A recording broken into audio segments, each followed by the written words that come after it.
Hi, artists of the world. I'm Natalia from Yes Art Marketing, and on this channel, I share practical ways to grow your art business, sell more work, and build a creative life that actually feels sustainable. So feel free to subscribe if you like more of that. I want to start today's video with a thought that, depending on how you choose to interpret it, is either slightly depressing or incredibly liberating. And the thought is this: most people are not thinking about you nearly as much as you think they are. Now, before you click away thinking, well, gee, thanks, Natalia, that's a lovely confidence boost, let me explain what I mean, because I actually think this realization can be incredibly freeing, especially if you're an artist trying to put yourself out there. The reason I wanted to make this video is because I see so many artists holding themselves back, not because they lack talent or ideas or inspiration or anything for that matter, but because they're worried about how they're going to be perceived by friends and family who are watching Instagram, by some strangers online that would judge their appearance. They feel embarrassed to show up on camera, to show their art. They're afraid to annoy someone or show up too often or do something fun. They're worried about what people will think if they start talking about their work, or about what their followers will think if they raise their prices, or if they launch a website, send a newsletter, start a YouTube channel,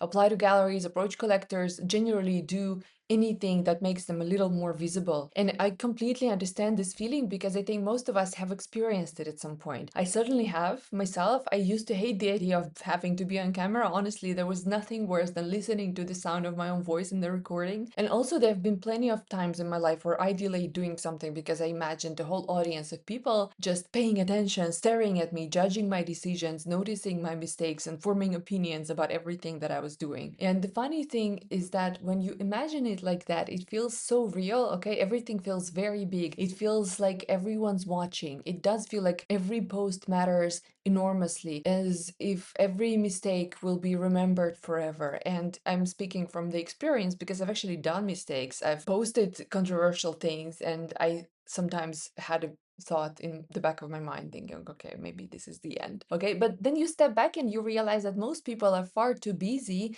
thinking about themselves. They don't notice what you do. And I don't mean that in a negative way. I mean it in the most human way possible. Think about your own day for a moment. We are all so concentrated on our own stuff. How much attention do we actually pay to content we see? Like, for real, in your day, how much of it do you spend thinking about your own responsibilities, your own worries, your own goals, your own problems, plans, your own family, work, your own future? Yeah, probably quite a lot. Most people are exactly the same. They're not spending their evenings conducting a detailed analysis of your latest Instagram post. Only a crazy person would do that. They're not gathering in secret meetings to discuss whether you should have increased your prices or not have increased your prices. They're not losing sleep over the fact that you decided to experiment in a different style. They're busy trying to figure out their own lives. Most likely, they don't even notice when we do something. They don't notice immediately, at least. And while that might sound obvious, I think artists often underestimate how much freedom exists within that reality. There is actually a name for this phenomenon in psychology. It's called the spotlight effect. And it's the tendency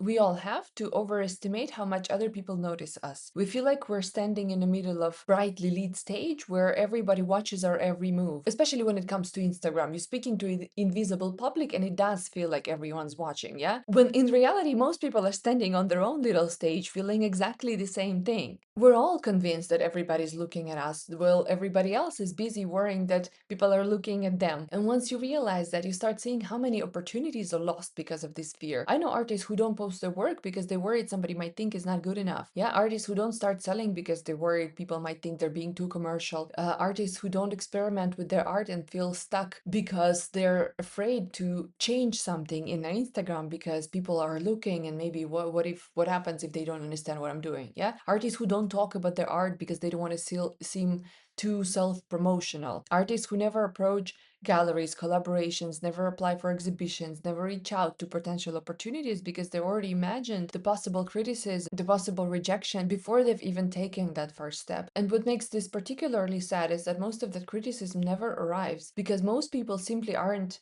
paying enough attention to care. That's precisely when making sales is not so easy, because it's hard to make people care. In fact, there is another reason why being a human, being relatable and easy to understand can only work in your favor on social media and hiding behind the art, being safe and not doing anything bold, because what if that's how you make sure people won't notice you because they aren't looking to notice you? And I sometimes think about all these things artists are afraid of. Like, what if people think I'm posting too much? What if I'm talking about my art too often? What if people think I'm trying too hard? What if I dance in the video and people think that I'm awkward? And every time I hear those concerns, I find myself wondering, but who are these people? Because when you really examine the fear, it often turns out to be like surprisingly vague. It's this imaginary audience that exists somewhere in the background of our minds. Not specific people, just people. People we don't even know, people that we imagine. And somehow they've become powerful enough to influence our decisions. And I mean, you see how this is silly, right? Even if people are that your specific audience that is already watching you, those are still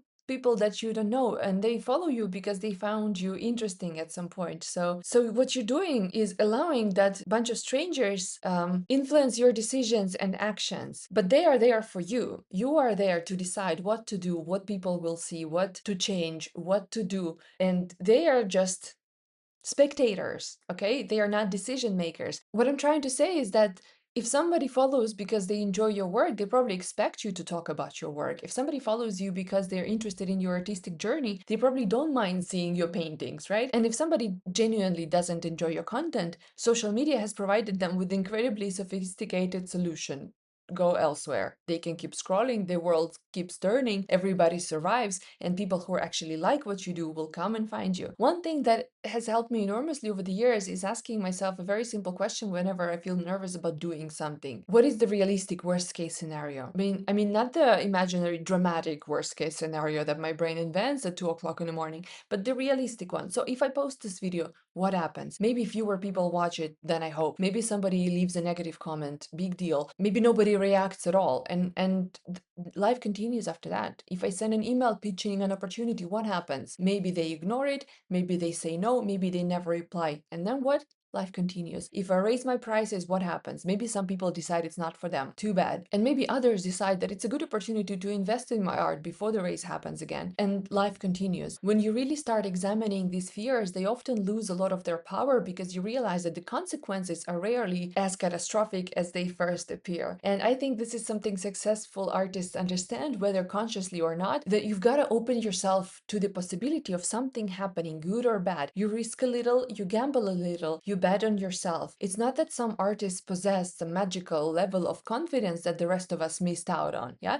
it comes with practice. Being brave is not having the fear, it's just doing it anyway. Visibility feels uncomfortable sometimes, and it feels uncomfortable in the beginning for 99% of us. Putting your work in the world out there means not everybody will like it. Growth often involves doing things before you feel completely ready, and confidence is usually the result of action, but not prerequisite for it. I think a lot of artists are waiting for the day that they finally feel confident enough to start promoting themselves and selling their work or putting themselves out there.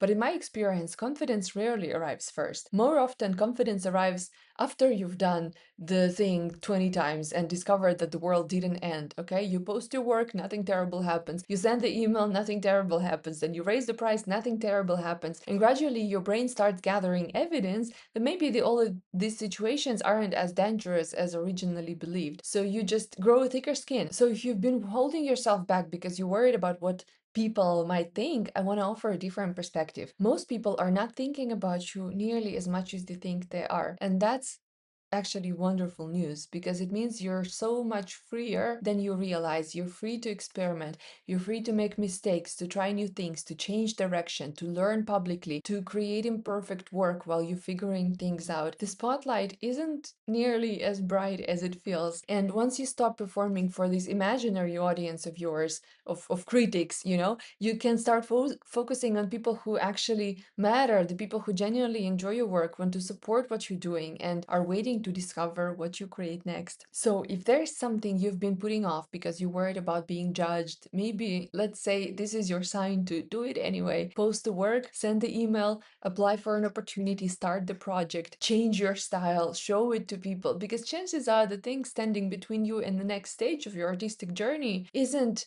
other people's opinions, is the amount of space you're giving those opinions inside your head. And that's something that you have far more control over than you might think. So thank you so much for watching this. Like this video if it was helpful and inspiring, and let me know in the comments what you think about it, and I will see you in the next video.